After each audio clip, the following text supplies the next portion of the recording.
चलो विद्यार्थी मित्रों, very good morning to all of you. ધોરણ 12 ચેપ્ટર નંબર 10 હેલો આલ્કેન અને હેલો એરિન ચેપ્ટરની અંદર આપણે વાત કરતા હતા। એમાં આગળના લેક્ચરની અંદર ભૌતિક ગુણધર્મની આપણે ચર્ચા કરી। અગાઉથી હું તમને કદાચ જનરલી કહેતો આવતો હોઉં છું કે ભૌતિક ગુણધર્મ એ શું છે, તો કે ભાઈ જે ભૌતિક ગુણધર્મ આપણને આપેલા હોય છે એ ભૌતિક ગુણધર્મ એઝ ઇટ ઇઝ જે પદાર્થના હોય એમાં સમજવાના કેસ ઘણા બધા ઓછા હોય છે, બરોબર। વધારે પડતું તમારે યાદ રાખવાનું હોય છે।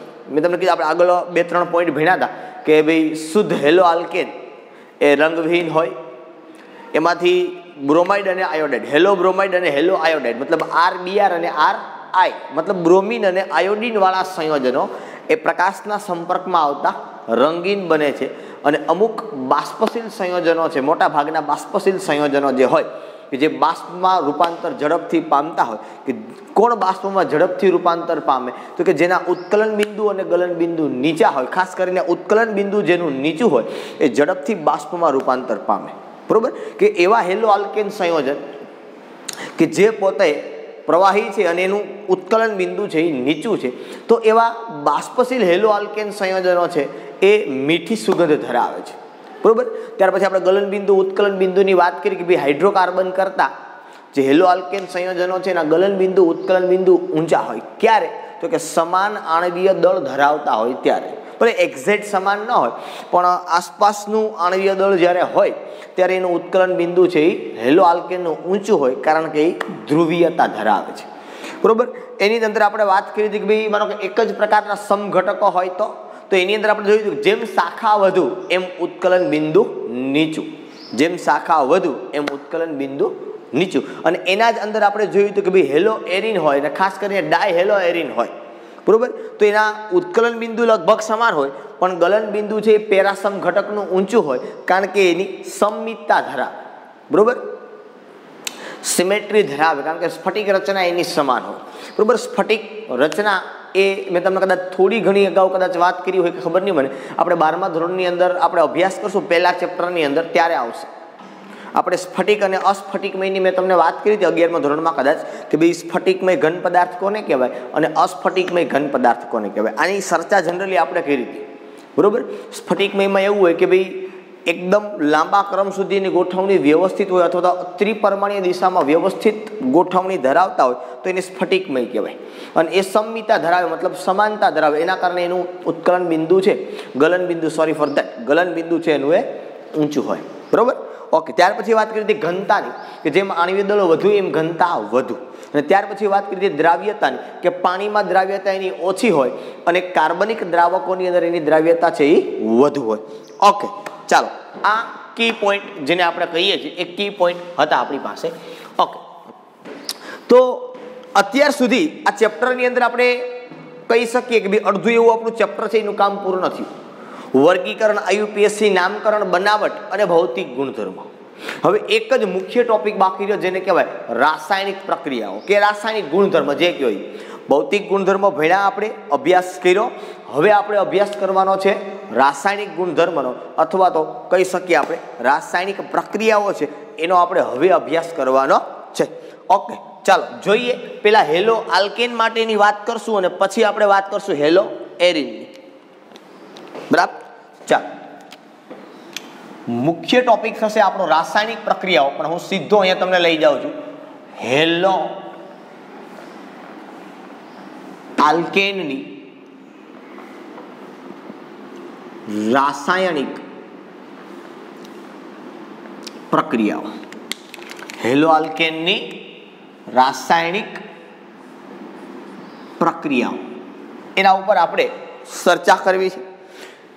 હવે હેલો આલ્કેનની રાસાયણિક પ્રક્રિયાઓ કેટલા પ્રકારની હોય, પહેલા તો આપણે એના ઉપર જઈએ કે ભાઈ કેટલા પ્રકારની રાસાયણિક પ્રક્રિયાઓ હોય, તો કે પહેલી જે પ્રક્રિયા આવે એ છે કેન્દ્રાનુરાગી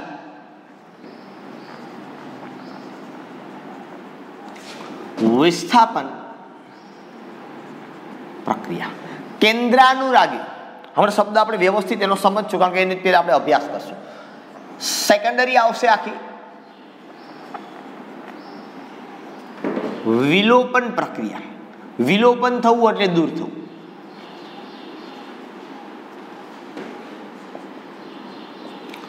થર્ડ,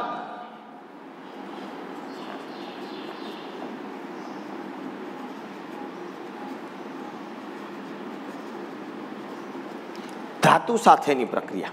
થર્ડ કઈ પ્રક્રિયા છે? ધાતુ સાથેની પ્રક્રિયા.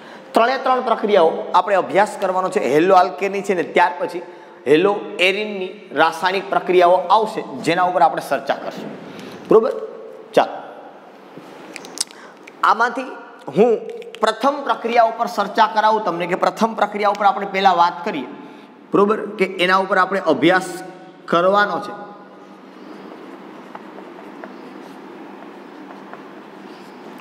કેન્દ્રાનુરાગી વિસ્થાપન પ્રક્રિયાઓ, કદાચ એવું કહી શકીએ આપણે, પણ જનરલી આપણે ભણવાની જે પ્રક્રિયા જ આ દરેકની અંદર ઘણી બધી છે, એક નહીં હોય. જો કે બહુ જાજી પણ છે નહીં. બરાબર? અહીંયા કદાચ લખવું હોય તો આમ લખાય, અહીંયા પણ હશે કદાચ આપણે ભાગમાં, બહુ જાજી નથી. કેન્દ્રાનુરાગીમાં 2 આવશે, વિલોપન 1 જ આવશે, એક ધાતુ સાથે આવશે, પણ અંદર ઘણું બધું હોઈ શકે એની અંદર. તમને ખ્યાલ છે એ પ્રમાણે આપણે ચર્ચા કરશું આગળ, વધારે આઈડિયા તમને આવશે. અમને કાંઈ ખ્યાલ છે નહીં, તમે ખાલી વાતો કરો છો, ખ્યાલ છે, વિશ્વાસ રાખું છું કે તમને ખ્યાલ છે. ઓકે, વાત કરીએ પ્રથમ પ્રક્રિયા ઉપર. કેન્દ્રાનુરાગી વિસ્થાપન પ્રક્રિયામાં શું હોય? પેલો શબ્દ સમજવો છે આપણે એ કે સર કેન્દ્રાનુરાગી એટલે કેવું? તો કે કેન્દ્રાનુરાગી એટલે કેન્દ્ર અનુરાગી. કેવું? કેન્દ્ર અનુરાગી, અથવા તો કહી શકીએ કેન્દ્રને અનુસરતું. કોના કેન્દ્રને? પરમાણુના કેન્દ્રને અનુસરતું.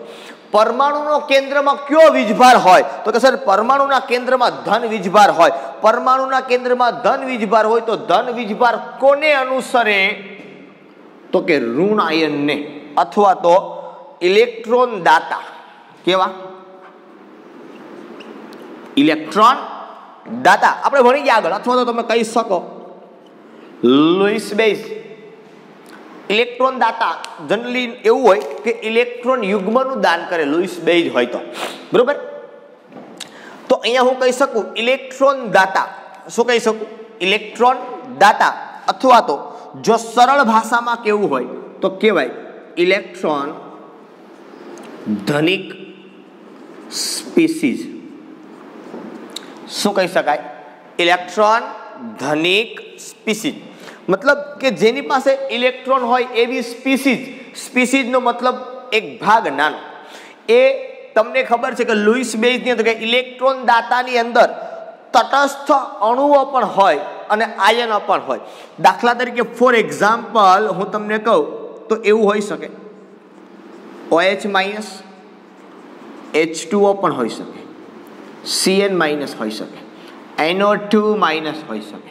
બરોબર? આવું ઘણા બધા હોઈ શકે કે જે ઇલેક્ટ્રોન યુગ્મનું ઋણ આયન ટોટલી આવશે. કારણ કે ઋણ આયન છે એનો મતલબ એમ કે ઇલેક્ટ્રોન મેળવેલો છે તો હવે એ દાન કરશે. એટલે મેં તમને સ્પષ્ટ કીધું ઇલેક્ટ્રોન દાતા. કેવા? ઇલેક્ટ્રોન દાતા. અથવા તો આવા તટસ્થ અણુ હોય, H2O છે, એમોનિયા છે, બરાબર, NH3. બરોબર? પછી આમાં પ્રાથમિક, દ્વિતીયક, તૃતીયક ઘણા બધા એમોઆઈન છે એ આવી શકે એની અંદર. બરોબર? આ એક જ હોય એવું કોઈ કમ્પલસરી નથી. બરોબર? ઘણા બધા આની અંદર આવશે. તો પેલી વાત આપણે ખાલી શબ્દ એ સમજ્યા છે કે કેન્દ્રાનુરાગી એટલે કેન્દ્ર અનુરાગી, કેન્દ્રને અનુસરતું. કેન્દ્રને અનુસરતું મતલબ 2 શબ્દ આપણી પાસે હોય છે. અને આગળ પણ મેં તમને આ બંને શબ્દ સમજાવેલા છે અને ફરી પાછા બંને શબ્દ સમજાવી દઉં છું. 11મા ધોરણમાં વાત આપણે કદાચ કરેલી છે, પણ ફરી પાછું કહું છું. કેન્દ્રાનુરાગી અને બીજું આવશે ઇલેક્ટ્રોન અનુરાગી.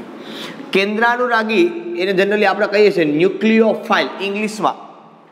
કેન્દ્ર એટલે ન્યુક્લિયસ, અનુરાગી ફિલિક એટલે ન્યુક્લિયોફાઇલ આને કહેવાય. બરોબર? કેન્દ્ર અનુરાગી ન્યુક્લિયોફાઇલ જનરલી તમે કહી શકો આ બધા લુઈસ બેઝ છે. ઇલેક્ટ્રોન અનુરાગી બધાય ધન આયન હોય. બરોબર? ઇલેક્ટ્રોન આકર્ષક સમૂહ. અહીંયા કોણ આવશે? ઇલેક્ટ્રોન દાતા સમૂહ, આ બધા હશે લુઈસ એસિડ, એટલે કે કહેવાય ધન આયન. કેવા હશે?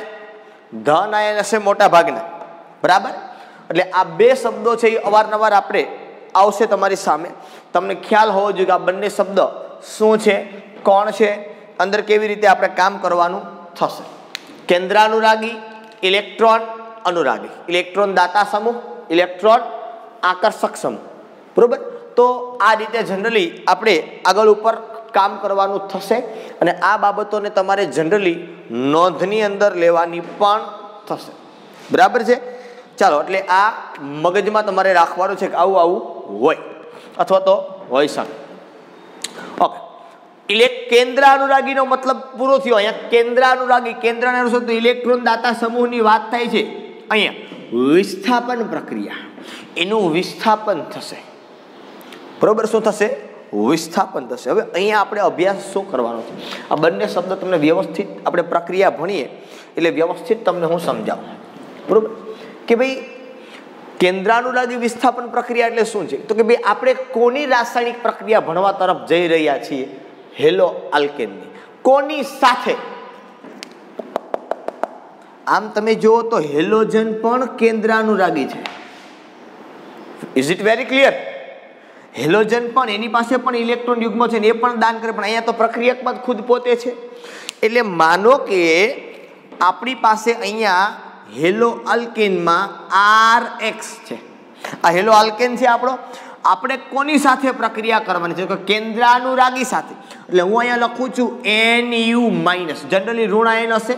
NU નો મતલબ સીધો હું થયો, આ ઇંગ્લિશનું શોર્ટ ફોર્મ છે, ન્યુક્લિયોફાઇલનું શોર્ટ ફોર્મ લખ્યું છે મેં, બીજું કાંઈ નથી.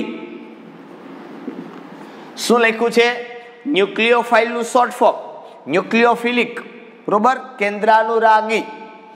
તો અહીંયા ન્યુક્લિયોફિલિક બરાબર કોઈ પણ હોઈ શકે. OH- H2O CN- NO2 NH3 X- generally નહીં હોય, કારણ કે ઓલરેડી એ પ્રક્રિયકમાં છે. બરાબર. ચાલો, તો હવે અહીંયા પ્રક્રિયામાં શું થશે? બહુ સિમ્પલ અને સરળ બાબત છે કે અહીંથી X દૂર જશે અને અહીંયા ન્યુક્લિયોફાઇલ R સાથે જોડાશે એટલે બનશે અહીંયા RNU વત્તા X-. બરાબર. શું બનશે? વત્તા X-. આ જે X- છે અને અવશિષ્ટ સમૂહ કહેવાય. અવશિષ્ટ સમૂહ એટલે બીજું કંઈ નહીં, દૂર થતો સમૂહ. કયો સમૂહ કહેવાય એને? દૂર થતો સમૂહ. બરાબર. હવે જનરલી શું થાય અહીંયા? તો કે ભાઈ એક વસ્તુ તમે કહી શકો કે આ તમારો કેન્દ્રાનુરાગી છે અને તમે જનરલી જુઓ તો મેં તમને હમણાં કીધું એમ કે આપણી રાસાયણિક પ્રક્રિયામાં ઓલરેડી કેન્દ્રાનુરાગી પ્રક્રિયક છે. તો આનો મતલબ એવો કહેવાય જે પ્રક્રિયક તમારો હોય એને પ્રક્રિયાર્થી શબ્દ પણ બોલવામાં આવે છે. શું બોલવામાં આવે છે? પ્રક્રિયાર્થી. શું શબ્દ બોલવામાં આવે? પ્રક્રિયાર્થી. બરોબર. આ કેન્દ્રાનુરાગી પ્રક્રિયક છે અને આ તમારો પ્રક્રિયાર્થી, રિએક્ટન્ટ, જેને ઇંગ્લિશમાં તમે કહી શકો. શું? રિએક્ટન્ટ. બરાબર. એટલે કે પ્રક્રિયાર્થી, અથવા તો તમારે જો કેવું હોય તો in short according to biology substrate. શું કહેવાય? ખાસ વ્યવસ્થિત વધારે સારું લાગે કયું? સબસ્ટ્રેટ. એટલે પ્રક્રિયાર્થી. બરોબર. એ જ છે વસ્તુ. અહીંયા પ્રક્રિયક કીધો એટલે પ્રક્રિયાર્થી શબ્દ આપણે વાપર્યો છે. ઓકે. મતલબ આપણો એ છે કે આપણો જે પ્રક્રિયાર્થી છે, બરોબર, કે જે પ્રક્રિયક છે આપણી પાસે RX. બરોબર. એની સાથે કોણ પ્રક્રિયા કરશે? તો કે ન્યુક્લિયોફાઇલ. અને થશે શું? તો કે વિસ્થાપન થશે. કોનું થશે? આમ તમે જો ને તો કેન્દ્રાનુરાગી પ્રક્રિયકનું જ વિસ્થાપન થાય છે કે અગાઉથી જે હાજર આપણી પાસે પ્રક્રિયકમાં ઓલરેડી હાજર જે હતો કોણ? કેન્દ્રાનુરાગી પ્રક્રિયક, એ દૂર થાય છે અને નવો કેન્દ્રાનુરાગી પ્રક્રિયક એ દાખલ થાય છે. એટલે અહીંયા તમે જુઓ તો જનરલી આવવાના જેવું થયું, વિસ્થાપન થયું ને, એક આવ્યો ને બીજો ત્યાંથી ગયો, એવો ને એવો જ આવ્યો, એવો ને એવો આવ્યો. મતલબ લુઈસ બેઝ ઇલેક્ટ્રોન ધનિક જ આવે છે. બરોબર. તો આવી જે પ્રક્રિયા છે એને એટલા માટે નામ આપ્યું છે કેન્દ્રાનુરાગી વિસ્થાપન પ્રક્રિયા. કે આપણે પ્રક્રિયા કોની સાથે કરવાની છે તો કે ઇલેક્ટ્રોન ધનિક સ્પીસીસ. કોની આરે? ઇલેક્ટ્રોન ધનિક સ્પીસીસ કેન્દ્રાનુરાગી પ્રક્રિયક સાથે આપણે પ્રક્રિયા કરવાની છે. આપણો પ્રક્રિયાર્થી હેલો આલ્કેન કે હેલો આલ્કેન સાથે બરોબર ન્યુક્લિયોફાઇલ જોડાય કે કેન્દ્રાનુરાગી પ્રક્રિયક છે એ જોડાય બરોબર. એટલે અગાઉથી જે હાજર હતો આપણી પાસે હેલો આલ્કેનમાંનો હેલોજન એ દૂર થશે અને ત્યાં આવશે ન્યુક્લિયોફાઇલ. દૂર થતો સમૂહ જે છે એને અવશિષ્ટ સમૂહ તરીકે ઓળખવામાં આવે. દૂર થતો જે સમૂહ છે એને શું શેના રીતે ઓળખવામાં આવે? અવશિષ્ટ સમૂહ તરીકે એને ઓળખવામાં આવે છે. એટલે આ રીતે જનરલી પ્રક્રિયા છે એ આપણી થશે. કઈ પ્રક્રિયા થશે? કેન્દ્રાનુરાગી વિસ્થાપન પ્રક્રિયા છે એ જનરલી થશે. એકદમ સરળ અને સિમ્પલ, આમાં બીજું કંઈ અઘરું નથી. બરાબર. એટલે મૂળ હેતુ તમે આખી જો આ પ્રક્રિયાનો જોવો તો આ પ્રક્રિયામાં માનો કે NU તરીકે તમે કોઈ પણને જોડી દો કે RX વત્તા માનો કે અહીંયા OH માઇનસ હોય તો થશે શું તો કે ROH વત્તા X માઇનસ, અથવા તો માનો આવું હોય કે RX પ્લસ H2O તો અહીંથી થશે ROH2 મતલબ ઓક્સિજન જોડાશે ને જે ઇલેક્ટ્રોન દાતા હોય એ જોડાય અને વત્તા X માઇનસ. અહીંયા આવું હોય કે RX પ્લસ CN માઇનસ તો અહીંયા થશે RCN plus X minus. Generally વસ્તુ આખી આ થવાની છે કે તમારા હેલો આલ્કેન સાથે પછી માનો કે CN માઇનસ ને બદલે મેં અહીંયા લખ્યું હોય આવું કે AgCN તો વસ્તુ તો આ જ થવાની છે કે RCN વત્તા અહીંયા શું થઈ જશે તો કે AgX. સમજમાં આવે છે મારો આખો કહેવાનો મતલબ? પ્રક્રિયાની અંદર હું કોમન રિએક્શનની અહીંયા વાત કરું છું કે આ પ્રમાણે પ્રક્રિયાઓ થશે. પછી તમે R બરાબર કંઈક લઈ શકો, X બરાબર કંઈક લઈ શકો. અહીંયા તો મારો મતલબ હું છે NU માઇનસ શા માટે લખો તો કે અહીંયા જનરલી ઋણ આયન પણ હોઈ શકે ને તટસ્થ હોય તો કોઈ સવાલ નથી. માનો કે અહીંયા OH માઇનસ છે તો મારે આ રીતે લખવું હોય તો લખી શકાય, એમાં કંઈ ખોટું નથી. NaOH તો અહીંથી શું થશે તો કે ROH બરોબર અને વત્તા NaX. આ સિમ્પલ ક્લિયર પ્રક્રિયા છે, આમાં કંઈ નવું નથી. અને તમે વ્યવસ્થિત જો 11મા ધોરણ પ્રમાણે ખાલી વીખો તો તમને આવડે જ આ બધું કે R plus X minus Na plus OH minus થી તમારી જે નિપજ બનવાની છે આ પ્રમાણે જ બને. પણ તમને એ ખબર નથી કે આ આપણો પ્રક્રિયક છે આમાંથી કેન્દ્રાનુરાગી પ્રક્રિયક જોડાય છે ને એનું વિસ્થાપન થાય છે. મૂળ વસ્તુ આખી આ છે. સમજમાં આવે છે આખી વસ્તુ? એટલે અહીંયા AgCN હોય તો પણ ભલે NaOH હોય કે OH હોય કે LiOH હોય કે કંઈ પણ હોય બરોબર. હા, નો ડાઉટ એનાથી પ્રક્રિયામાં થોડો ઘણો ચેન્જ બીજો પડતો હોય પણ આપણે અત્યારે એ બાબતની ચર્ચા નથી કરતા. આપણે અત્યારે જનરલી પ્રક્રિયા કઈ રીતે થશે બરોબર એ વસ્તુ આખી આપણે જોઈએ છીએ બરોબર. એટલે ખાસ વસ્તુ એ છે કે અહીંયા ઇલેક્ટ્રોન યુગ્મનું દાન થાય છે. એકલા ઇલેક્ટ્રોનથી તો કંઈ થવાનું નથી, કારણ કે અહીંથી જ્યારે જશે X ત્યારે આ આખો બંધ લઈને જશે. કારણ કે આની અંદર તમને ખબર છે કે આ બંધની અંદર વિદ્યુત ઋણતાનો તફાવત છે એ પડશે બરોબર. તો આ આખો બંધ છે એ કઈ તરફ ધક્કો મારશે તો કે X તરફ. તો R ઉપર પ્લસ આવશે મતલબ પોતાનો ઇલેક્ટ્રોન એ ગુમાવશે. તો અહીંયા પણ સેમ થશે Na પ્લસ અને OH માઇનસ. તો અહીંયા જે બંધ હતો એના ઇલેક્ટ્રોન પણ એ જ પ્રમાણે જવાના છે બરાબર છે. ચાલો, તો આ પ્રમાણે જનરલી કેન્દ્રાનુરાગી વિસ્થાપન પ્રક્રિયાઓ છે એ થતી હોય છે બરોબર. એની અંદર જો વધુ એડિશન આપણે જો હવે કરીએ બરોબર તો એના ઉપર જોઈએ તો આપણને એક વસ્તુ એવું કીધું છે કે અમુક આયનો માટેની વાત કરી છે. આ ખાસ અગત્યની બાબત MCQ ની અંદર પૂછાઈ શકે એવું છે કે CN માઇનસ અથવા તો એવું તમને હું કહું કે સાયનાઇડ અને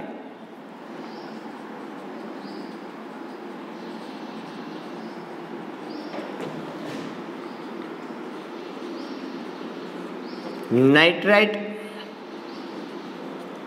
આયન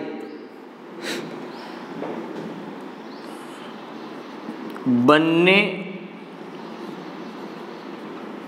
પરમાણુ દ્વારા ઇલેક્ટ્રોન યુગ્મનું દાન કરી શકતા હોવાથી તેને ઉભયદંતી કેન્દ્રાનુરાગી પ્રક્રિયક કહે છે. ઉભયદંતી આપણે નથી કીધા કે ઉભય ગુણધર્મી એસિડ પણ હોય, બેઝ પણ હોય, અથવા તો એસિડિક પણ હોય, બેઝિક પણ હોય, આ બંને હોય એટલે જનરલી આપણે કહીએ છીએ ઉભય ગુણધર્મી. એમ આને કહેવાય ઉભયદંતી. શું કહેવાય એને? ઉભયદંતી. હવે આવું શા માટે કહેવાય છે? શબ્દ સમજો આખો. પહેલા હું વાત કરું તમને સાયનાઇડ માટેની. શેની વાત કરું તમને? પહેલા સાયનાઇડ માટેની, પછી વાત કરું તમને નાઇટ્રેટ માટેની. સાયનાઇડમાં જનરલી આપણે લખીએ C∧N. શું લખીએ? C∧N. હવે C∧N તમે લખો તો જનરલી તમને ખ્યાલ છે કે આપણે CN- તરીકે ઓળખીએ છીએ સાયનાઇડમાં. હમણાં મેં લખ્યું અહીંયા પહેલા જ AgCN લખ્યું ત્યારે, બરોબર? તો અહીંયા આપણને જનરલી ખ્યાલ છે કે જો અહીંયા કંઈક જોડાય તો ભલે, બાકી કાર્બનનો બંધ હજી અહીંયા ઘટે છે. શેનો બંધ ઘટે છે? હજી અહીંયા ઓલરેડી તમે જુઓ તો કાર્બન છે એની પાસે બંધ છે એ ઘટે છે. હવે જેની પાસે બંધ ઘટતો એના ઉપર આપણે ઋણ વીજભાર મૂકીએ છીએ, તમને ખબર છે. એક ઇલેક્ટ્રોન અહીંયા પડ્યો હોય ને બાકીનો એક ઇલેક્ટ્રોન ઉપરથી ખેંચી લે પોતે ઋણ થાય ત્યારે. અથવા આવું જો ન કરવું હોય, બરોબર, તો બીજું છે અહીંયા C�=N. આ બે ઇલેક્ટ્રોન અહીંયા પીડા હોય અને નાઇટ્રોજન પાસે તમને ખ્યાલ છે એ પ્રમાણે કે ટોટલ 5 ઇલેક્ટ્રોન હોય. તમે વસ્તુ વિચારજો આખી આ, બરોબર, કે 1 2 હજી એક આ 3 પીડ્યું હોય તો એક ઇલેક્ટ્રોન અહીંયા વધારાનું છે એટલે અહીંયા નાઇટ્રોજન ઉપર માઇનસ ચાર્જ આવશે. સમજમાં આવે આખી જે વસ્તુ હું કહું છું, બરોબર? અહીંયા તો ઇલેક્ટ્રોન યુગ્મ હશે જ એની પાસે. આ 1 2 3 નાઇટ્રોજનના 5 અને કાર્બનના 1 2 3 ને 4 અહીંથી એક આ ખેંચી લે છે. આનો બંધ ઘટે છે એટલે અહીંથી આ ખેંચીને આ બાજુ આવી જાય, બરોબર? હવે અહીંયા ઓલરેડી આ પ્રમાણે એની પાસે થાય, અહીંથી શું કરે? આ ખેંચીને આ બાજુ આવી જાય અહીંયા આની પાસે. આ રીતે થઈ જાય. જ્યારે પ્રક્રિયા કરે ત્યારની વાત કરું છું. જો સામાન્ય બંધારણ તમે જો તો એઝ ઇટ ઇઝ આમને હોય, આમાં કાંઈ નહીં. આવી રીતે આ અહીંયા હશે, બરોબર? લુઈસ બંધારણમાં આપણે ભણી ગયા છે કે જેની પાસે બંધ વધે એની ઉપર પોઝિટિવ ચાર્જ ને ઘટે એની ઉપર નેગેટિવ ચાર્જ. આ વસ્તુ આપણે ભણેલા છે. અને માઇનસ આવે એટલે બાજુમાંથી ઇલેક્ટ્રોનને પોતાના તરફ ખેંચે. તો કહેવાનો મતલબ અહીંયા એવો છે કે સાયનાઇડ છે કાર્બનથી પણ ઇલેક્ટ્રોન યુગ્મનું દાન કરી શકે અને નાઇટ્રોજનથી પણ દાન કરે. સપોઝ તમે જુઓ તો હું તમને કહું અહીંયા કે માનો કે તમારી પાસે અહીંયા RX છે અને જો હું કાર્બનથી દાન કરાવું C∧N આવું લખું અહીંયા, બરોબર, આના ઉપર માઇનસ મૂકું, જો કાર્બનથી એ દાન કરે તો આવી રીતે નિપજ બનશે RC∧N થઈ ગયું, બરોબર, અને વત્તા X માઇનસ. કારણ કે આ બંધ પોતાનો તૂટશે ને કાર્બન સાથે ઇલેક્ટ્રોન યુગ્મથી એ જોડાશે. કાર્બન માઇનસ બીનો એટલે નો ડાઉટ આ ઇલેક્ટ્રોન યુગ્મ આની પાસે આવી જવાનું છે, અહીંથી જતું રહેવાનું છે. આ સિમ્પલ ને ક્લિયર બાબત છે. બધાના પોતપોતાના બંધ સચવાઈ ગયા હતા એમને, બરોબર.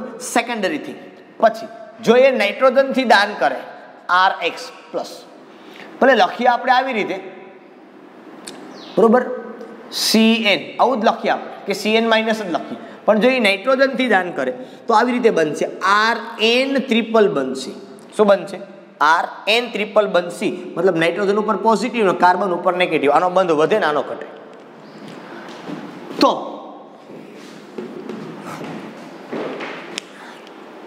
બરોબર, અહીંયા જનરલી આવું થયું હોય કે આ ઇલેક્ટ્રોન યુગ્મ આની પાસે આવતું રહ્યું એટલે જનરલી આ પ્રમાણે લખીએ આપણે કે N∧C, બરોબર. અહીંયા જે છે એમને એઝ ઇટ ઇઝ નાઇટ્રોજન ઉપર માઇનસ આવી રીતે છે.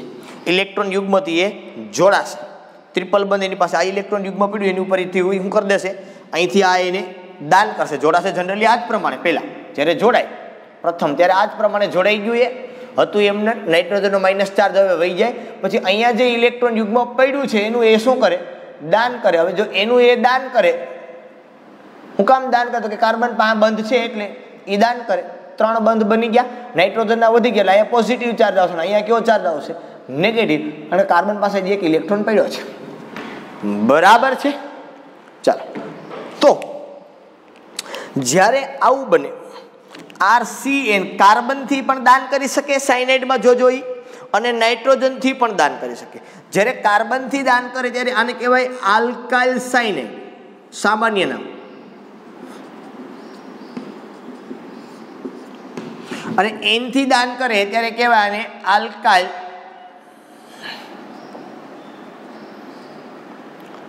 આઇસોસાયનાઇડ. સમજો, આ શબ્દ નવો આવ્યો, નવો ક્રિયાશીલ સમૂહ થયો. NC હોય બરોબર, CN હોય તો આને સાયનાઇડ કહેવાય, અને N3 C હોય તો આને આઇસોસાયનાઇડ કહેવાય.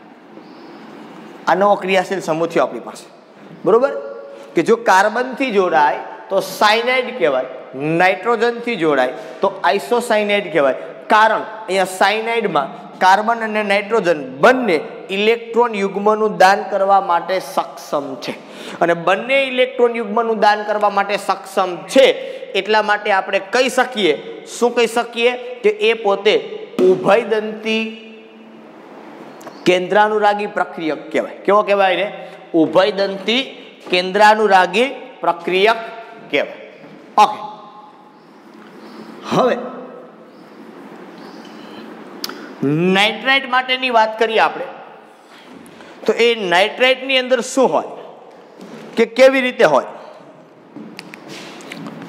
તો જો નાઇટ્રાઇટમાં તમે જુઓ તો જનરલી આ તમને ખબર છે, N ડબલ બંધ O અને આ O, અહીંયા પોઝિટિવ ચાર્જ, અહીંયા નેગેટિવ ચાર્જ, આ તમે જાણો છો. હવે નાઇટ્રોજનથી પણ દાન કરી શકે અને ઓક્સિજનથી પણ દાન કરી શકે, બંને બાજુથી દાન કરી શકે. બરોબર, જો એ નાઇટ્રોજનથી દાન કરે RX પ્લસ NO2 અહીં, બરોબર, NO2 માઇનસ જનરલી આ પ્રમાણે બનશે. રેડી? તો અહીંથી બનશે RNO2 plus X1. NO2 nitro પૂર્વક વપરાય તો આને કહેવાય નાઇટ્રો આલ્કેન. Nitro alkane. પણ જો ઓક્સિજનથી દાન કરશે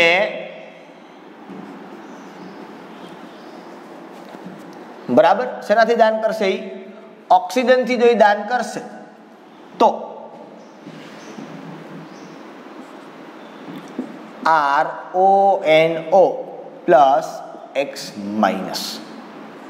તો આ જે નિપજ બનશે આલ્કાઇલ નાઇટ્રાઇટ. શું બનશે? Alkyl nitrite. અને જો નાઇટ્રોજનથી દાન કરશે ઇલેક્ટ્રોન યુગ્મનું, કારણ કે અહીંયા તમે જુઓ તો પછી હવે કાંઈ ના હોય, અહીંયા આની પાસે અહીંથી આવી રીતે દાન કરે ને ત્યારની વાત કરું છું. અહીંયા તો પોઝિટિવ ચાર્જ થઈ ગયો. હવે જો નાઇટ્રોજનથી પણ દાન કરી શકે, આના બંધ થઈ ગયા પૂરા. બરોબર, અહીંથી દાન કરે તો એ પોતે બરાબર નાઇટ્રો આલ્કેન કહેવાય. બરોબર, કારણ કે નાઇટ્રો સમૂહ એ પૂર્વક લગાડે, અને નાઇટ્રાઇટ કહીએ છીએ આપણે. શું કહીએ છીએ? NO2 માઇનસ થઈ જાય ત્યારે નાઇટ્રાઇટ, મતલબ ઓક્સિજનથી જ્યારે જોડાય ત્યારે. હવે શબ્દ સમજમાં આવશે કે શા માટે આઇટ કે એવું ઓલું બધું કહીએ છીએ આપણે. બરોબર, સલ્ફાઇટ ને એવું કહીએ છીએ. એવું શા માટે કહીએ છીએ? તો કે જ્યારે આપણે એવું કહીએ સલ્ફાઇટ, ત્યારે એમાંથી ઓક્સિજન દ્વારા બંધ છે એ બનતો હોય છે. બરોબર, નહીં કે સલ્ફર દ્વારા. બરાબર, આ પ્રકારે જનરલી બનતું હોય છે. એટલે સાયનાઇડ સમૂહ અને નાઇટ્રાઇટ સમૂહ આ બે એને એટલા માટે આપણે કહીએ છીએ ઉભયદંતી કેન્દ્રાનુરાગી પ્રક્રિયક. શું કહીએ છીએ આપણે એને? ઉભયદંતી કેન્દ્રાનુરાગી પ્રક્રિયક તરીકે આપણે એને જનરલી ઓળખીએ છીએ. બરોબર, તો આ બે શબ્દ, બે ક્રિયાશીલ સમૂહ એ ખાસ અગત્યના છે. તમને પૂછે MCQ સ્વરૂપે કે નીચેનામાંથી કયો ક્રિયાશીલ સમૂહ એ ઉભયદંતી કેન્દ્રાનુરાગી પ્રક્રિયક છે, અથવા તો એવું પૂછે કે નીચેનામાંથી કોણ ઉભયદંતી કેન્દ્રાનુરાગી પ્રક્રિયા અથવા તો ઉભયદંતી ન્યુક્લિયોફાઇલ તરીકે વર્તન કરે. બરોબર, એટલે આ બાબત ખાસ અગત્યની છે અને તમારે એને નોંધમાં લેવાની છે. બરોબર, ચાલો ઓકે. હવે જ્યારે આ પ્રક્રિયા થતી હોય, પ્રક્રિયા એકદમ સિમ્પલ, આપને લાગી સાહેબ આ અહીંથી X ગયો અને આ કેન્દ્રાનુરાગી પ્રક્રિયક છે એ આની સાથે જોડાઈ ગયો. હવે કેવી રીતે જોડાતો હશે એની ક્રિયાવિધિ, મતલબ તમને ખ્યાલ હોય તો આપણે માર્કોનિકો અને પ્રતિમાર્કોનિકોના નિયમની અંદર ક્રિયાવિધિઓ જોઈ હતી કે કેવી રીતે હકીકતે આ પ્રક્રિયાઓ થાય છે. એમ અહીંયા આપણે હવે કેન્દ્રાનુરાગી વિસ્થાપન પ્રક્રિયાઓ છે એની ક્રિયાવિધિ છે એ જોવાની છે કે કેવી રીતે આ પ્રક્રિયાઓ છે એ થતી હોય છે અને કેવી રીતે આ પ્રક્રિયાઓ આગળ વધે છે. ઓકે, ચાલો જોઈએ આપણે આની અંદર ક્રિયાવિધિ કે કેવી રીતે ખાસ કરીને આ રાસાયણિક પ્રક્રિયાઓ છે એ થાય છે. બરાબર,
ચાલો આપણે મુખ્ય રીતે આ જે પ્રક્રિયાની વાત કરતા હતા કેન્દ્રાનુરાગી વિસ્થાપન પ્રક્રિયા, તો એની આપણે મૂળ રીતે ક્રિયાવિધિ જોવી છે. શું જોવી છે? ક્રિયાવિધિ, જેને ઇંગ્લિશમાં મિકેનિઝમ કહેવાય. શું કહેવાય? મિકેનિઝમ. આપણી પાસે મૂળ પ્રક્રિયા શું છે? તો હમણાં આપણે જોઈ હતી RX પ્લસ અહીં આવશે કેન્દ્રાનુરાગી પ્રક્રિયક, ન્યુક્લિયોફાઇલ આવશે ને X અહીંથી દૂર થશે, જેને આપણે અવશિષ્ટ સમૂહ કહીએ છીએ. X માઇનસ સિમ્પલ પ્રક્રિયા આ થશે. હવે આ પ્રક્રિયા જે થાય એની ક્રિયાવિધિ શું હોય? આપણે એમ થાય સાહેબ આમાં શું હોય? બહુ એકદમ સિમ્પલ ને ક્લિયર પ્રક્રિયા છે, ઓલો જાય ને ઓલો આવે, વાર્તા પૂરી, ફિનિશ. પણ નહીં, બરોબર. જેટલી સરળ પ્રક્રિયાઓ આપણે સમજતા હોઈએ છીએ એટલી સરળ હોતી નથી, બરોબર. આમાંથી બે ક્રિયાવિધિ આપણે જનરલી જોવાની છે. કેવી રીતે આપણે આનો અભ્યાસ કરશું? ક્રિયાવિધિ ખાસ નીચે આપણે જોઈએ.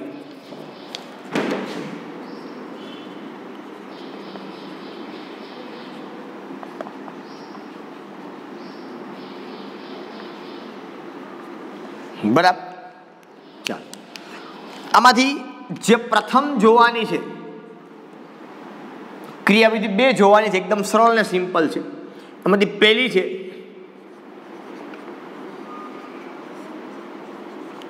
દ્વિઆણવીય કેન્દ્રાનુરાગી, ખરેખર એવું કહેવાય વિસ્થાપન પ્રક્રિયા.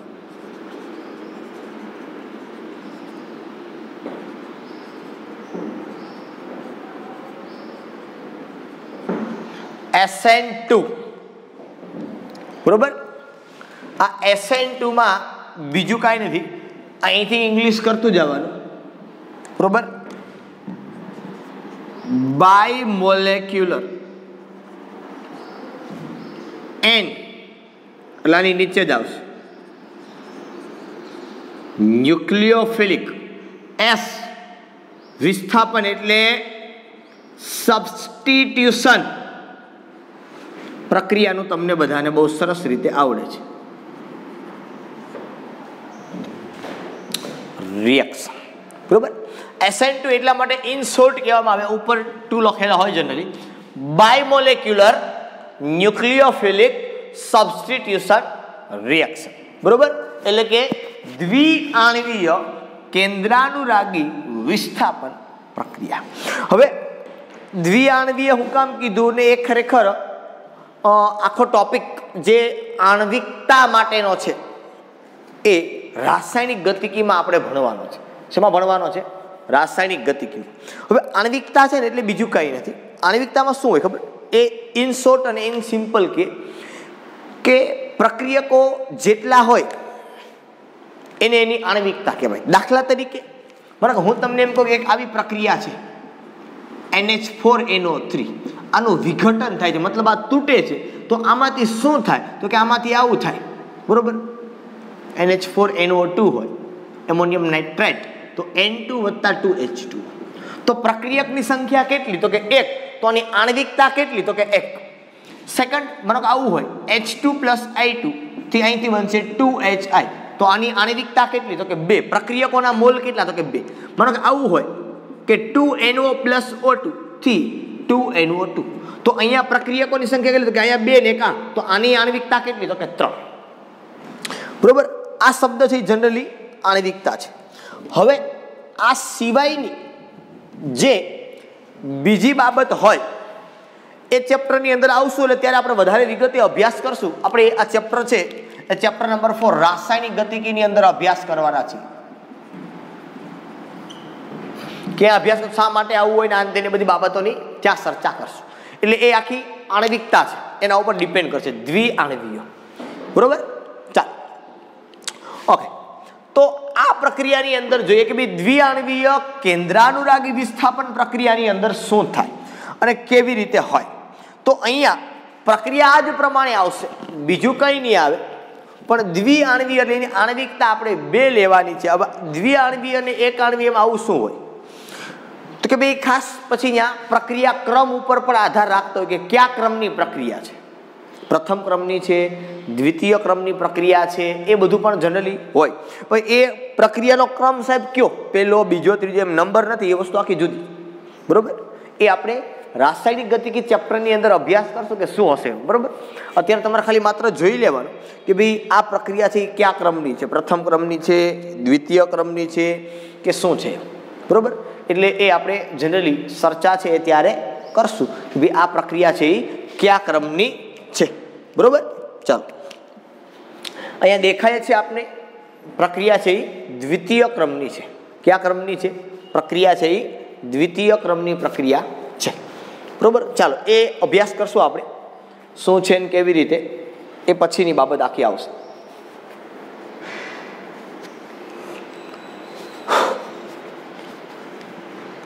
ચાલો હવે પ્રક્રિયા ઉપર આખો તમને હું લઈ જાઉં કે અહીંયા આર બરાબર આપણે અત્યારે આવું લેવાનું છે, ખાલી CH3X પ્લસ, આને બદલે લેવાનું છે OH માઇનસ. તો અહીંથી આવશે સીધું અને સિમ્પલ CH3OH પ્લસ આ X છે એના બદલે માના ગુમાવી લઈ લઉં Cl, તો વત્તા અહીંયા આવશે Cl માઇનસ.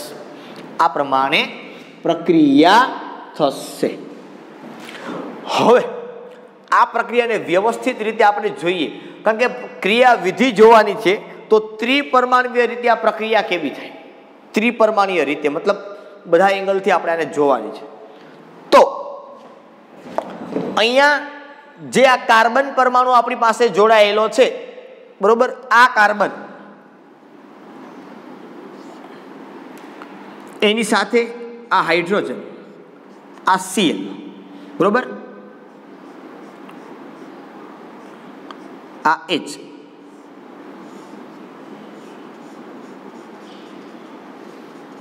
અને આ H. સોરી, અને પછી લખવું પડશે. પહેલા આપણો મૂળ મુદ્દો છે એ લખવાનો છે, OH માઇનસ પ્લસ આ કાર્બન, આ હાઇડ્રોજન, આ Cl, આ H,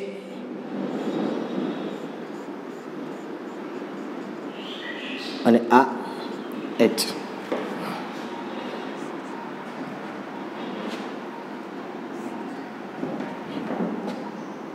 કેવી રીતે થશે એ હમણાં હું તમને સમજાવીશ.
ચાલો હવે અહીંયા આ પ્રક્રિયા છે, અને મેં આ CH3 અને Cl નો અણુ જે છે અને ત્રિપરમાણીય રીતે આપણે ગોઠવ્યો છે.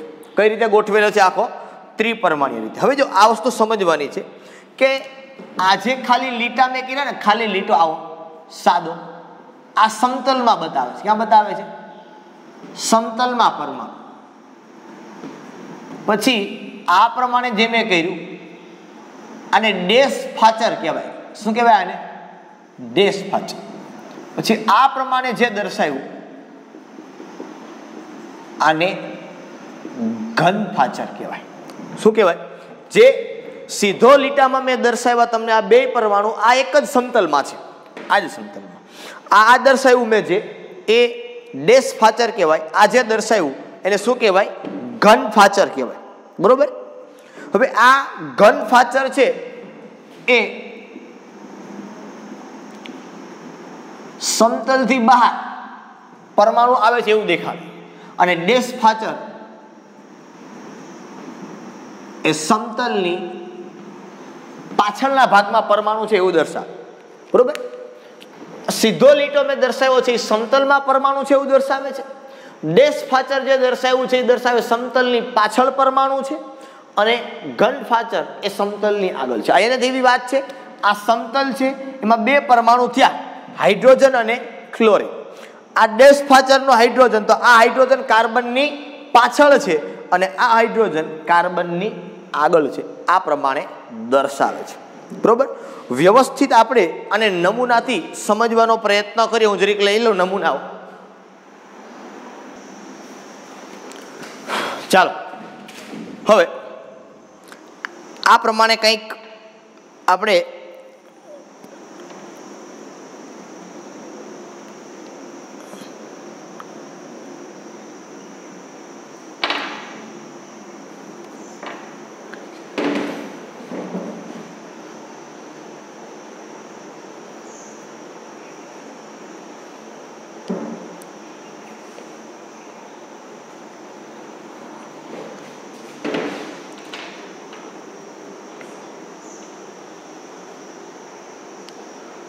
જોઈ શકે. જો અહીંયા 3 આ કાર્બન છે, આ જે છે એ તમારા 3 શું છે? હાઇડ્રોજન છે. તો ત્રણેય બધા એક સમતલમાં નહીં, આમાંથી આ એક સમતલમાં થાય. માનો કે અહીંયા આ જે થયું એ એક બહારનો ભાગ, આ જે દેખાય છે પાછળ એ પાછળનો ભાગ થયો. તમારો સમજમાં આવે આખી વસ્તુ દેખાય. બરોબર. તો આ કાર્બન, આ હાઇડ્રોજન પરમાણુ, આ કાર્બન પરમાણુ, આ ક્લોરીન, આ બધા એક સમતલમાં છે. 1 2 3. આ આગળના ભાગમાં છે. બરોબર. અને આ જે છે એ ક્યાં છે? પાછળના ભાગમાં છે. આગળના ભાગમાં છે જેને આપણે શું કહીએ? બરાબર. આગળના ભાગમાં હોય અહીં લખીને મેં તમને આપ્યું ઘન ફાચર, ડેશ ફાચર બંનેની અંદર. ડેશ ફાચર સમતલની પાછળ, ઘન ફાચર સમતલની આગળ. તો આનો મતલબ આને આપણે ઘન ફાચરનો હાઇડ્રોજન ગણીએ, આને ડેશ ફાચરનો હાઇડ્રોજન ગણીએ. આખી વસ્તુ જોવાની એ છે તમારે અહીંયા કે અહીંયા પ્રક્રિયા જે છે એ કઈ રીતે થશે. બરોબર. મૂળ વસ્તુ, આખો મૂળ હેતુ આપણી પાસે એ છે કે પ્રક્રિયા જે તમારી છે એ કઈ રીતે થશે.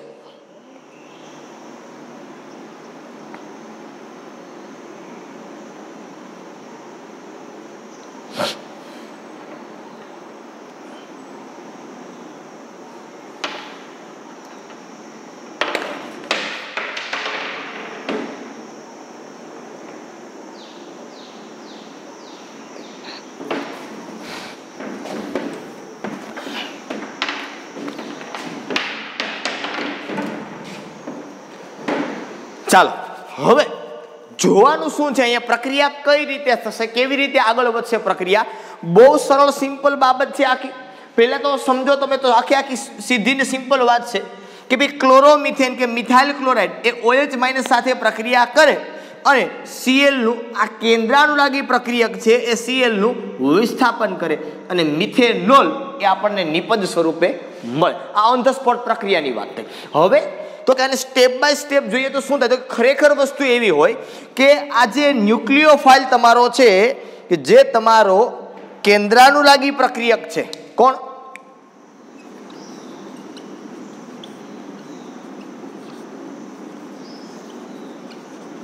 કેન્દ્રાનુરાગી પ્રક્રિયક છે તમારો એ અહીંયા પાછળના ભાગેથી કાર્બન ઉપર એટેક કરશે. શું કરશે? આ પાછળના ભાગેથી કાર્બન ઉપર એટેક કરશે. હવે એ કાર્બન ઉપર એટેક કરે એટલે શું થાય? સમજો આખી બાબત. ધીમે ધીમે સ્ટેપ બાય સ્ટેપ આપણે અહીંથી જવાનું છે અહીંયા કે કેવી રીતે કામ કરશે આખું. બરોબર.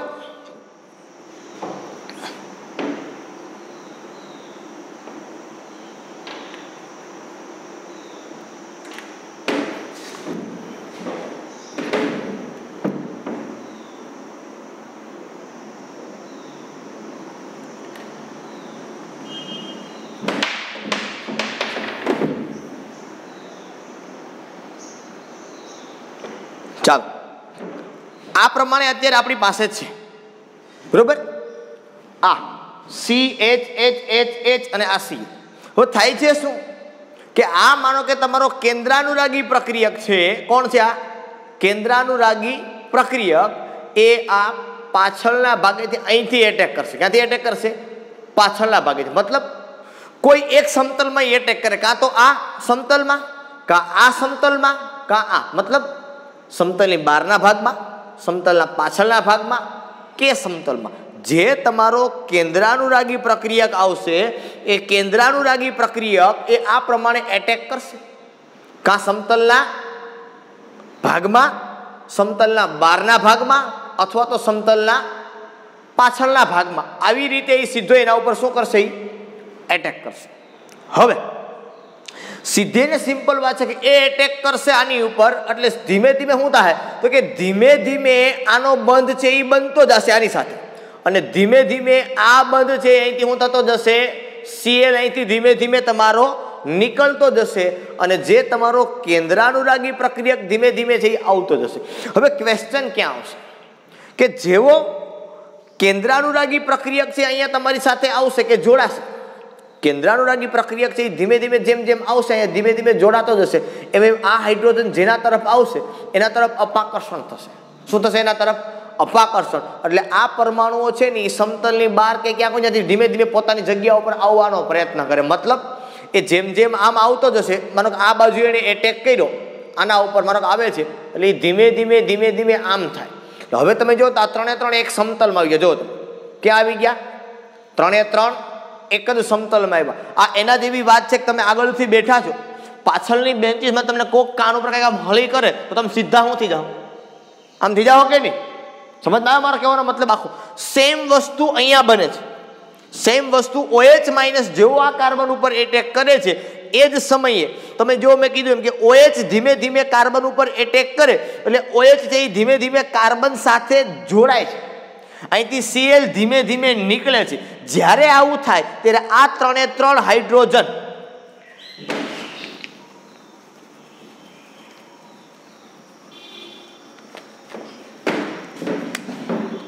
આ ત્રણે ત્રણ હાઇડ્રોજન છે ક્યાં આવી ગયા? એક જ સમતલની અંદર આવી ગયા હોય. ક્યાં આવી ગયા હોય? ધીમે ધીમે આ ત્રણેય હાઇડ્રોજન છે એક જ સમતલની અંદર આવી ગયા હોય. હવે આ ત્રણ હાઇડ્રોજન એક સમતલમાં, OH અને Cl પણ એક સમતલમાં, અને સંક્રાંતિ અવસ્થા કહેવાય. કઈ અવસ્થા કહેવાય આને? સંક્રાંતિ અવસ્થા. હવે આ સંક્રાંતિ અવસ્થામાં ખાસ તમે જો નિરીક્ષણ કરીને જો તો તમને ખબર પડે કે આ ત્રણે ત્રણ હાઇડ્રોજન એક જ સમતલમાં છે. આ સમયે કાર્બનનું સંકરણ sp2 થાય. કેવું થાય? sp2. કાર્બનનું સંકરણ sp2 થયું તો એનો આકાર છે એ સમતલીય ત્રિકોણ થાય. કેવો આકાર થાય એનો?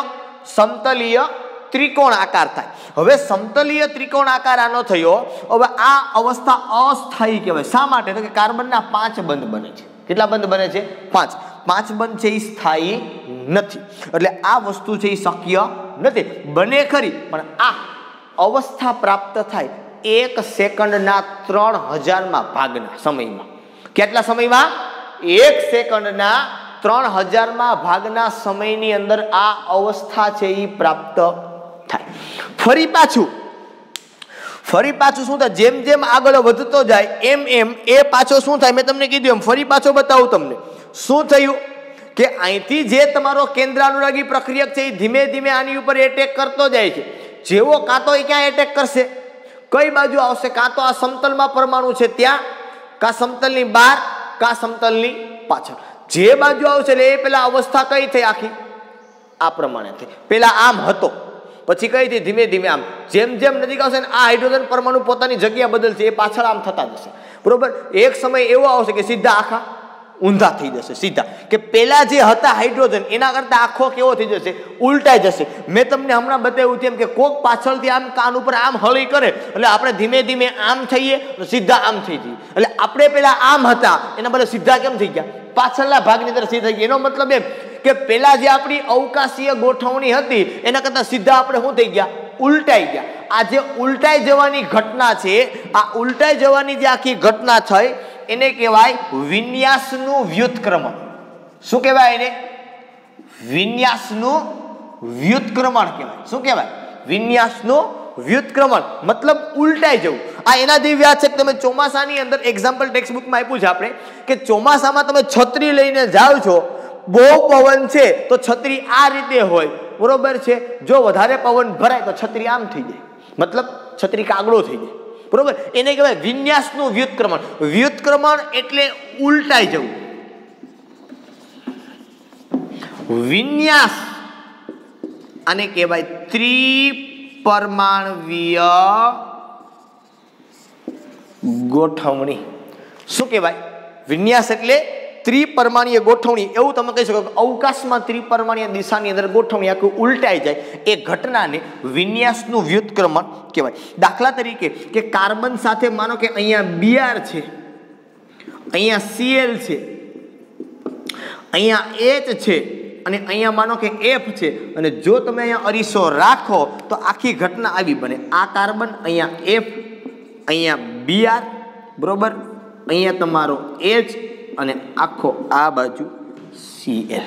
આ પ્રતિબિંબ તમને મળે એકબીજાનું સામસામું, બરોબર. આને વિન્યાસ કહેવાય. શું કહેવાય?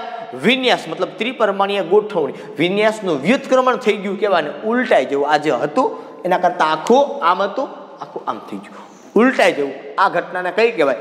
વિન્યાસનું વ્યુત્ક્રમણ થાય છે એવું કહેવાય. ફરી પાછી આખું તમને ટુ ધ પોઈન્ટ લઈને આવું છું. યાદ રાખજો કે સંક્રાંતિ અવસ્થા એ અસ્થાયી છે અને એ સમયે કાર્બનનું સંકરણ sp2 છે. કયું સંકરણ છે? એ સમયે કાર્બનનું sp2 સંકરણ થાય, કારણ કે એક જ સમતલની અંદર એ બધા ગોઠવાય છે. હવે ફરી પાછું કહું છું કે આ કેન્દ્રાનુરાગી પ્રક્રિયક છે એ કાર્બન સાથે અહીંયા પાછળના ભાગેથી એટેક કરે. જેવો એટેક કરે એટલે આ ત્રણેય હાઇડ્રોજન અને Cl આ બધા એક જ સમતલની અંદર આવે. આ સમયે OH- ધીમે ધીમે અથવા તો આંશિક રીતે કાર્બન સાથે બંધ બનતો જાય છે અને આ કાર્બનનો હેલોજન સાથેનો બંધ એ ધીમે ધીમે તૂટતો જાય છે. આ સમયગાળાને અમે સંક્રાંતિ અવસ્થા કહીએ છીએ.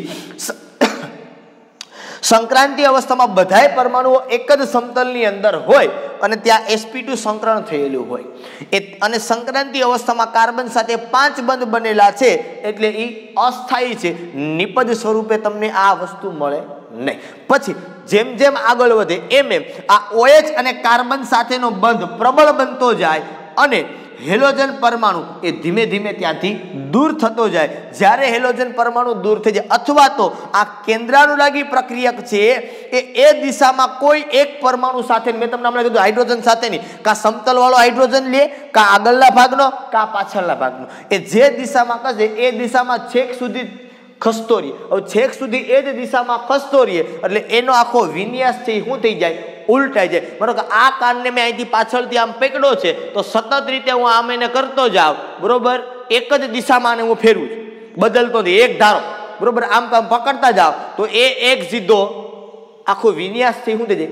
ઉલટાઈ જાય. એટલે અહીંયા જે નિપજ તમને મળશે એ પ્રક્રિયકમાં જે એનો વિન્યાસ હતો કે જે એની ગોઠવણી હતી એના કરતાં તદ્દન વિરુદ્ધ ગોઠવણી તમને નિપજની અંદર જોવા મળશે. એટલે આપણે એને કીધું વિન્યાસનું વ્યુત્ક્રમણ થાય છે, બરોબર. સેકન્ડરી બાબત સાથે સાથે હજુ આપણે વાત કરવી છે આની અંદર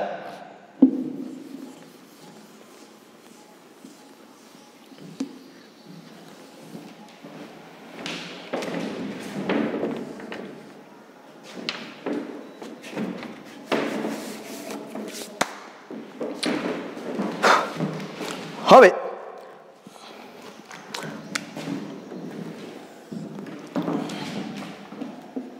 આ SN2 પ્રક્રિયા છે એ SN2 પ્રક્રિયા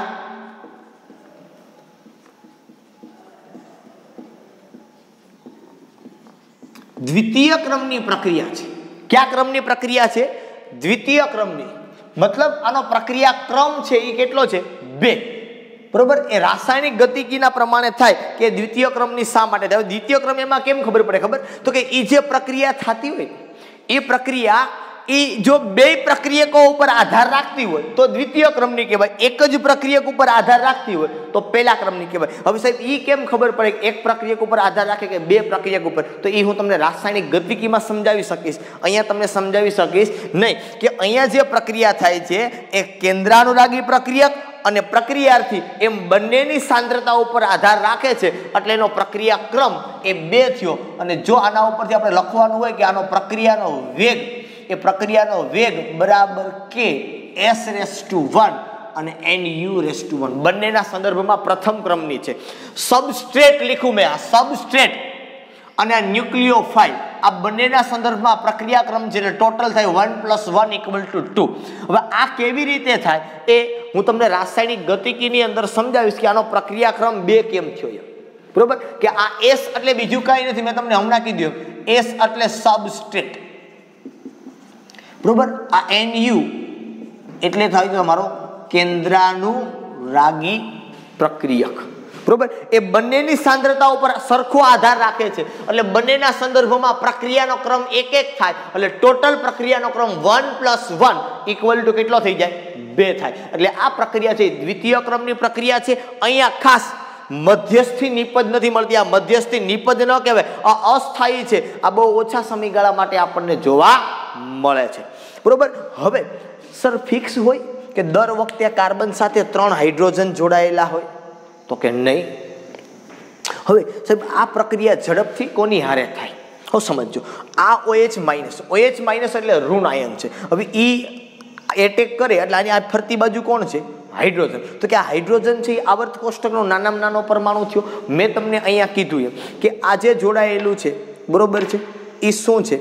તો કે આ કાર્બન સાથેના 3 હાઇડ્રોજન પરમાણુ થયા. શું થયા? કાર્બન સાથેના 3 હાઇડ્રોજન પરમાણુ થયા, એટલે નાનામાં નાના પરમાણુ. હવે જેમ અહીંયા પરમાણુ મોટો આવશે એમ આની અને આ પરમાણુ વચ્ચે અવરોધ વધશે, અને અવકાશીય અવરોધ કહેવાય. મતલબ ત્રિપરિમાણીય દિશામાં ગોઠવણીમાં તકલીફ થાય, એને શું કહેવાય? અવકાશીય અવરોધ. જેમ અહીંયા પરમાણુ મોટો આવશે એમ આની નાની વચ્ચે અપાકર્ષણ વધશે. અપાકર્ષણ વધશે એટલે અવકાશીય અવરોધ વધે. શું થાય? અવકાશીય અવરોધ વધે. એટલે ખાસ વસ્તુ આખી એ છે કે જેમ અહીંયા પરમાણુ મોટો હશે, કાર્બનને બદલે માનો કે હું અહીંયા બીજો કોઈ પરમાણુ મૂકું, હજી એક કાર્બન લઉં એટલે શું થાય? તો કે આ કાર્બન આરે બીજા 3 પરમાણુ આવે છે, 3 હાઇડ્રોજન આવે. આ રીતે તો આ મોટો થાય. તો આનો મતલબ એમ કે જેમ અહીંયા કાર્બન સાથે જોડાનાર સમૂહ નાનો એમ SN2 પ્રક્રિયા ઝડપી. તો પહેલી બાબત શું કહી શકીએ આપણે? જેમ કાર્બન સાથે જોડાનાર સમૂહ નાનો અને હેલોજન મોટો તેમ SN2 પ્રક્રિયા ઝડપી. મેં ભેગું લખીને કહ્યું હેલોજન મોટો. જેમ અહીંયા હેલોજન મોટો હશે એમ આ બંધ ફટાફટ તૂટશે. તમને ખબર છે ક્લોરીન કરતા બ્રોમિન હશે તો વિદ્યુતઋણતા બ્રોમિન ની ઓછી, આ બંધ ફટાફટ તૂટશે. કારણ કે આ બંધ જેટલો ઝડપથી તૂટશે એટલી જ ઝડપથી આ બંધ છે એ પાછળનો આની હારે બનશે. જેમ અહીંયા આયોડિન હશે તો ફટાફટ તૂટી જશે. બરોબર છે. કાર્બન સાથે જેમ સમૂહ નાનો જોડાયેલો હશે એમ આ જે સમૂહ આવશે તમારો કેન્દ્રાનુરાગી પ્રક્રિયક, એને જોડાવામાં સરળતા થશે, કારણ કે અવકાશીય ગોઠવણી સરળ થશે. બરોબર. જેમ કાર્બન સાથે મોટો સમૂહ જોડાયો હશે એમ એને શું પડશે? તકલીફ પડશે. એનો મતલબ એવો હું તમને ઇન શોર્ટ કહી શકું ગોઠવણી થવા માટે અહીંયા કે SN2 ની સરળતા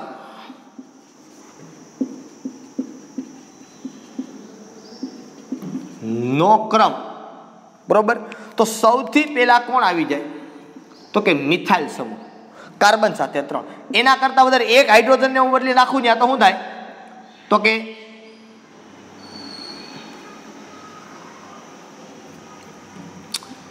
CH2 CH3 મતલબ પ્રાથમિક કાર્બન. ત્યાર પછી લઉં તો અહીંયા આવું થાય CH3 બરોબર. દ્વિતીયક અને n થી વધારે લઉં શું થઈ જાય? તૃતીયક. બરોબર. જેમ કાર્બન સાથે જોડાનાર સમૂહ મોટો હશે એમ કેન્દ્રાનુરાગી પ્રક્રિયકને એટેક કરવો મુશ્કેલ પડશે. કેન્દ્રાનુરાગી પ્રક્રિયકને એટેક કરવો મુશ્કેલ પડશે એટલે SN2 પ્રક્રિયા ધીમી થશે. એટલે આ MCQ JEE અને NEET ની અંદર અવારનવાર પૂછવામાં આવે છે. બરોબર. એટલે આ SN2 આના પછી જે આપણે આગલા લેક્ચરની અંદર ભણવાના છે SN1. આ બંને એકબીજા કરતા તદ્દન વિરુદ્ધ છે. બંને એકબીજા કરતા તદ્દન કેવી છે? વિરુદ્ધ છે. એટલે જેમ કાર્બન સાથે જોડાનાર સમૂહ નાના 3 હાઇડ્રોજન હોય તો SN2 પ્રક્રિયા ઝડપથી થાય. એના કરતા 1 ડિગ્રી, એના કરતા 2 ડિગ્રી, એના કરતા 3 ડિગ્રી. બરોબર. તો આનો મતલબ આમ પણ તમે કહી શકો કદાચ કેવું હોય તો કે મિથાઇલ 1 ડિગ્રી 2 ડિગ્રી અને 3 ડિગ્રી. બરોબર. તો જેમ કાર્બન સાથે જોડાનાર સમૂહ નાનો હશે એમ એની ગોઠવણી, કારણ કે OH માઇનસ અહીંથી સીધો કાર્બન સાથે તો જ એટેક કરી શકશે. અને Cl જેમ હેલોજન મોટો એમ ઝડપથી આ બંધ તૂટે અને આ બંધ છે એ ઝડપથી એની સાથે જોડાશે. Exam point of view very most IMP. બરોબર. SN2 અને SN1 આ બંને પ્રક્રિયાઓ એક્ઝામની અંદર પૂછાવાની શક્યતાઓ વધુ છે, પણ જનરલી બહુ ઓછી એક્ઝામની અંદર પૂછાય છે. બરાબર. 2 જ માર્કનો ક્વેશ્ચન આ ચેપ્ટરમાંથી નીકળે છે અને એની સાપેક્ષે આ થિયરી મોટી થઈ જાય. એવું ફિક્સ નથી કે આમાંથી 2 જ માર્કનો પ્રશ્ન પૂછે. આ ચેપ્ટરમાંથી 4 MCQ અને 2 માર્કનો એક પ્રશ્ન પૂછવાનો હોય, એ લોકો એવું પણ કરે 3 MCQ અને 3 માર્કનો એક પ્રશ્ન પૂછે, અને એવું પણ કરે 4 MCQ અને 3 માર્કનો એક પૂછે. એવું નથી કે 6 એટલે 6 જ આવવું જોઈએ, 7 પણ થઈ જાય એમાંથી. બરાબર. એટલે એ માર્કિંગ સિસ્ટમ છે એ બોર્ડ ઉપર ડિપેન્ડ છે, મારું તમારું એમાં ન ચાલે. બરાબર. પણ જનરલી આ પ્રક્રિયા જો તમને ખબર પડે એટલે SN2 નો ક્રમ તમને આરામથી આવડે, સરળતાથી. એટલે આ વસ્તુ બહુ અગત્યની છે સમજવી. 2 વખત 3 વખત વાંચજો. બુકમાં બહુ સરસ મજાનું લખાણ આપેલું છે. ના સમજાય તો પાછું મને કહેજો. હજી વધારે ખબર ના પડે તો 2 વખત લેક્ચર જો. કદાચ લેક્ચર મોટો લાગશે પણ સાથે સાથે મેં એટલા માટે કવર કર્યો કે આ તમને સમજાવું ને પછીના લેક્ચરમાં આ સમજાવું તો સાથે સાથે ભેગું ન થાય, થોડુંક અઘરું લાગે તમને. બરાબર. પણ આ બાબત બહુ અગત્યની છે. એટલે અવારનવાર ખાસ આને જોવું. આવી જ પ્રક્રિયા SN1 છે એ આપણી સાથે કામ કરવાનું છે આપણે. બરોબર. એટલે એને પણ ભેગી ભેગી તમારે લઈ અને કામ કરવાનું છે. બરાબર. એટલે ખાસ આ બાબતની કાળજી તમારે લેવાની છે. બરોબર. એટલે કેવી રીતે કામ કરવું એ તમને આના ઉપરથી આઈડિયા આવશે. બાકીની પાછળની બધી પ્રક્રિયા એકદમ સરળ અને સિમ્પલ છે જો આ પ્રક્રિયા સમજમાં આવી જાય તો. બરાબર. ચાલો, ઓકે, કઈ વાંધો નહીં. આજના લેક્ચર માટે અહીં સુધી રાખીએ છીએ. ફરી પાછું નવા લેક્ચરની અંદર મળશું. ત્યાં સુધી બધાને Tata bye bye and C you.